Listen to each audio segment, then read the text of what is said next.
Hi guys, so in my last video I asked all of you to ask me any questions that you wanted me to answer for a Q&A. Well, this is the Q&A. We managed to grab a bunch of questions that we'll answer this time. There'll be a few more questions that we'll answer in the next video. There was a lot of questions around jobs and working at Gymshark. If you are interested in working at Gymshark, head over to the link in the description. It'll take you to the recruitment careers page on the Gymshark website and you'll be able to see all the vacancies that are available and get in touch with our team through that. This might be a slightly longer video than usual. We haven't answered obviously all of the questions. There's still a bunch of questions that I've sort of got written in a note that we're going to answer in another video. If you want to skip to any particular questions, then go into the description box below and you'll be able to click on the timestamps and you'll be able to just jump yourself into the answers to that particular question. So first question, Jack Perez said, how did you start to scale from no employees to your first few?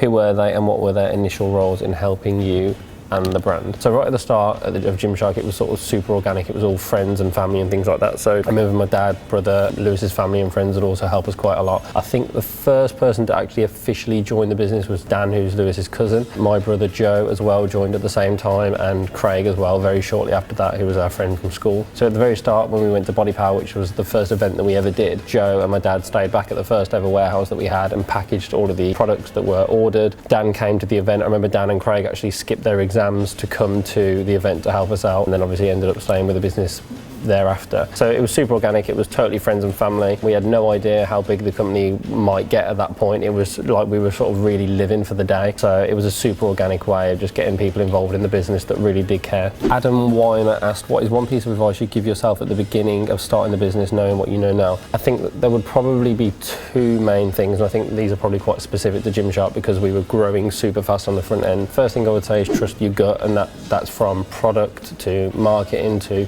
people, front end, back end, everything. I think trusting your gut is a super important thing, and it's something that's always served us well. And I think some of the regrets that I do have were from not trusting my gut. And the second part of that question, or the second answer to that question, I'd say is investing in the back end of the business probably sooner. I think Paul and Steve ended up joining the business about 18 to 24 months in after the start. Obviously in hindsight that would have been nice if that was slightly sooner, but I think it just sort of naturally occurred when it did. So yeah, investing in the back end of the business because the front end was growing so fast. There was a period around 2 years into the business where the front end was miles ahead of the back end, and then we were essentially accepting orders and growing at a rate that we couldn't handle, which means we had a 12-month period of just what we call like the foundation building year, where Steve and Paul essentially had to work overtime to build up the back end, whilst me and a lot of the other team were really focusing on maintaining the growth on the front end. Mega Ollie 98 asked, have you ever considered setting up physical stores? Yes, we have considered it and we are considering it now. Whether or not it'll happen or not, I'm not totally sure. The way that our events were structured was it started off with, obviously we did the expos and things, and then we had a period where we did meetups, where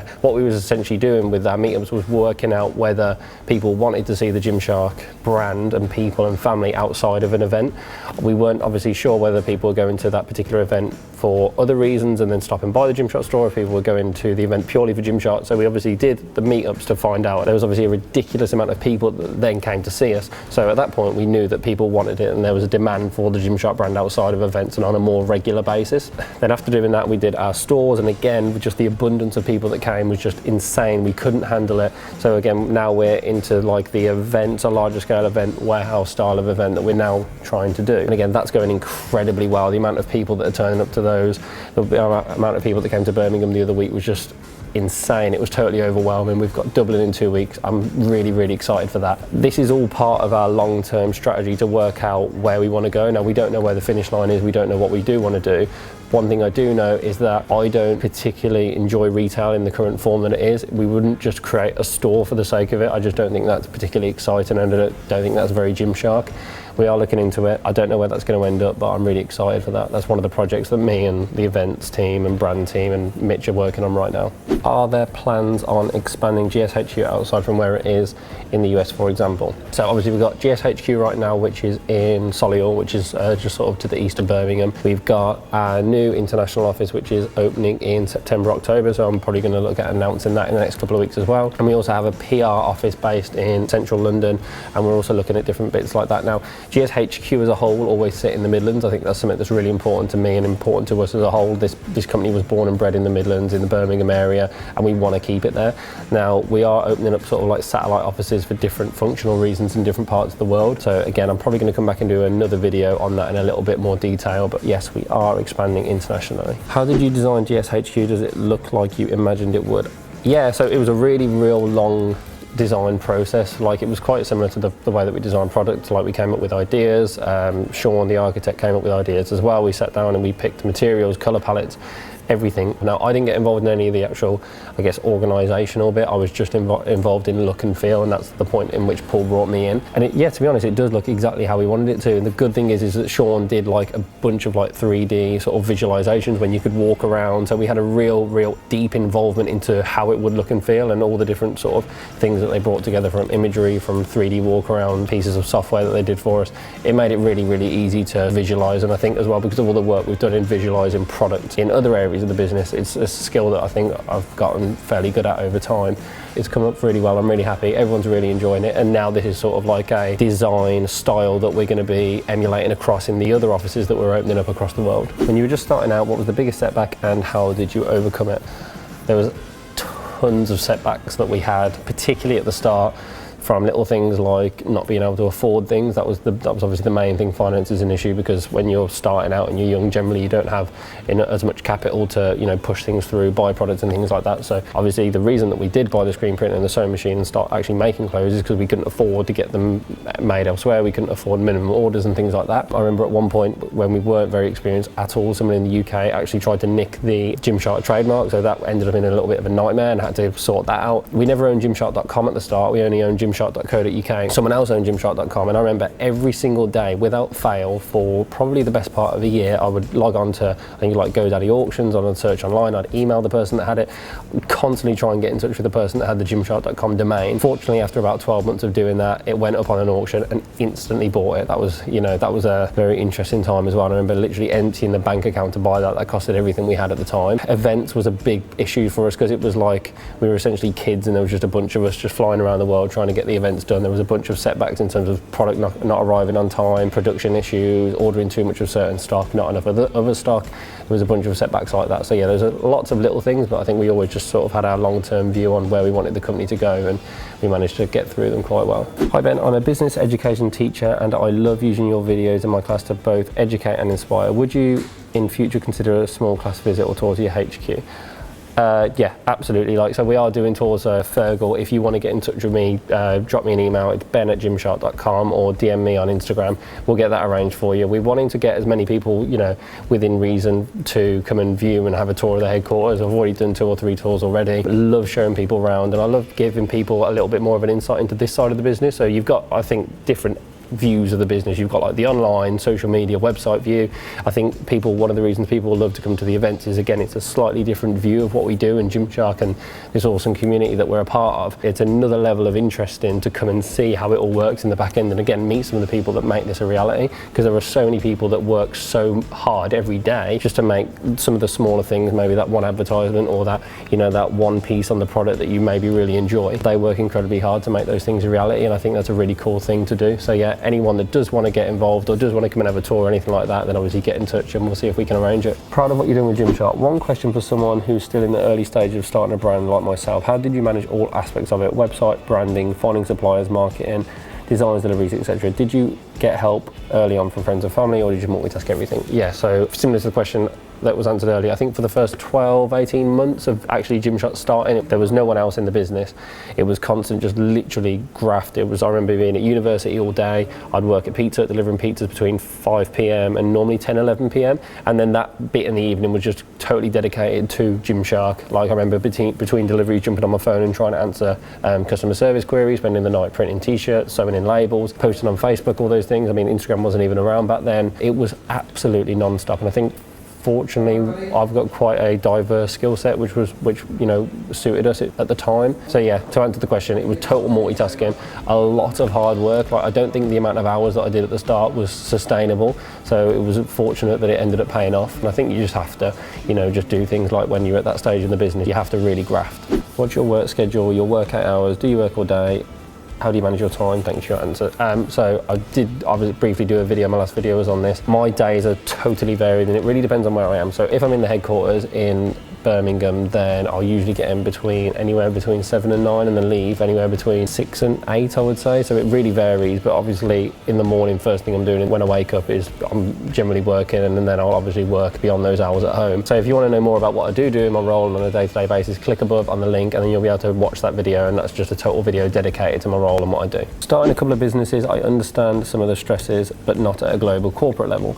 Between immense pride and being future focused and coping with going from your front room to the corporate world, how have you personally dealt with incredibly quick growth? Yeah, I think what you're getting at there is there's definitely different stages to a business. Obviously there's sort of the super inception sort of stage where I was literally at my parents' house sewing, messing around, super impulsive, what works and what doesn't, and there's no one else involved, so you only answer to yourself, and that's what I'd sort of think of as like the entrepreneurial stage of the business. Now that's super fun for so many reasons, but also it's not that fun for other reasons. Then after that you go into sort of like the small business phase where there's like a few people, generally they're your mates or people that you know, or you have mutual friends with that are in the business. I think at that point we're turning over probably a couple of million quid, and then beyond that, which we're more in now, is more the proper, what I think of like the proper business phase, where we've got 200 staff, we've got headquarters, we've got international offices, there's all sorts of things going on, the numbers are bigger, and for me, like, every stage is super exciting, and I haven't found it as difficult as probably what you'd imagine to go through each stage, because I really have loved every stage. And remember is that Gymshark, it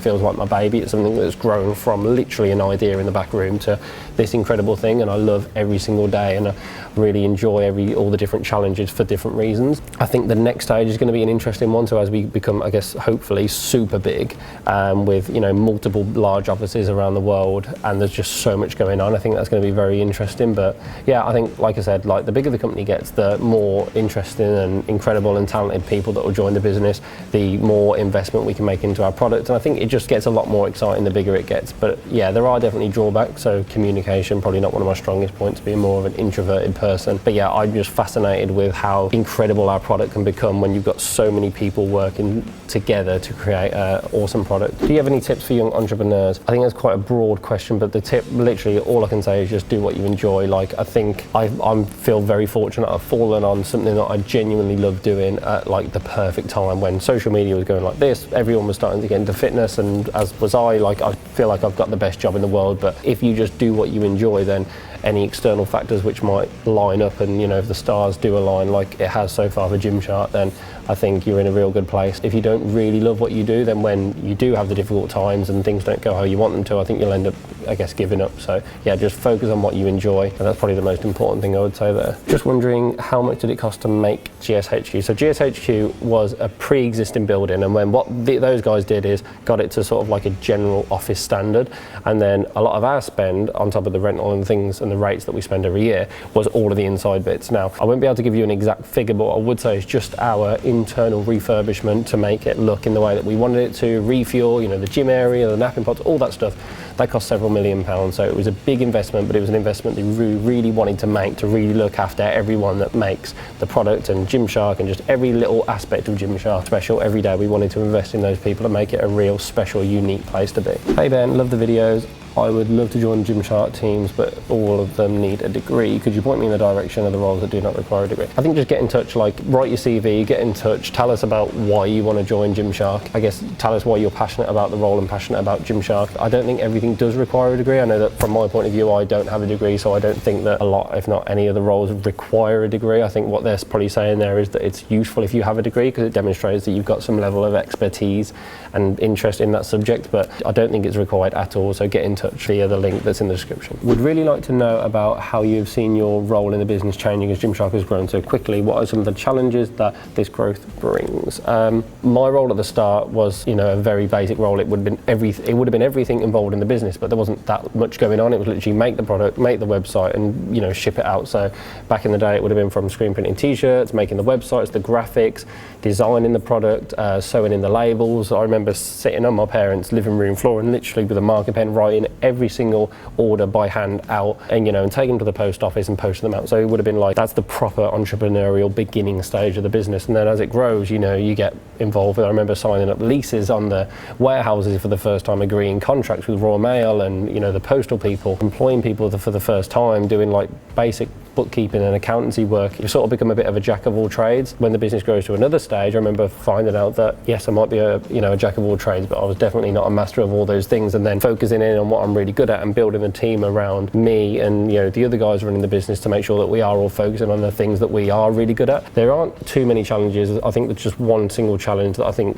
comes up time and time again, and that's trust. I think you have to trust the people that are doing the job that you used to do, and you have to totally and utterly believe that they're better at doing that than what you are. Otherwise it just doesn't work at all. So that'll be the main thing, is just totally trust and understanding that you have to back yourself and make a decision that you are going to put someone in that role that's better than you, and then just trust them and allow them to do it and allow them to make mistakes, because everyone's going to make mistakes somewhere along the line. So just because they make a mistake, it doesn't mean that they're the wrong person for the job. Did you ever want to quit? Why? How did you overcome that mindset? No, there's never been a point where I've wanted to quit. Absolutely not. No matter how difficult it's got, no matter how tired I've been, there has never been a point where I've ever even considered quitting. Like, I'm having way too much fun. What did you study at uni? So I went to Aston University in Birmingham, and I did business and management, and then I did a GCSE in Mandarin as well. So I ended up leaving after sort of just at the very beginning of the second year, so probably about 12-18 months into the course. I remember leaving, and it was probably about 6 months after that I ended up leaving Pizza Hut to go and manage the first Gymshark event in Birmingham, and then travel around the world to do all the other events that we later signed up for. So are we going to be able to buy a Be a Visionary t-shirt? Yes. So I uploaded that. I remember we just made that in the office very quickly, uploaded it on, I think, Instagram, and there was a bunch of people that were commenting, so yeah, we're going to make that, we're going to put that into production, and we'll get that out and online on the website as quickly as possible. If you started Gymshark this year, do you think it would be as successful as it is today? The thing is that I'll maintain with Gymshark is it's very much the stars had to align on this. So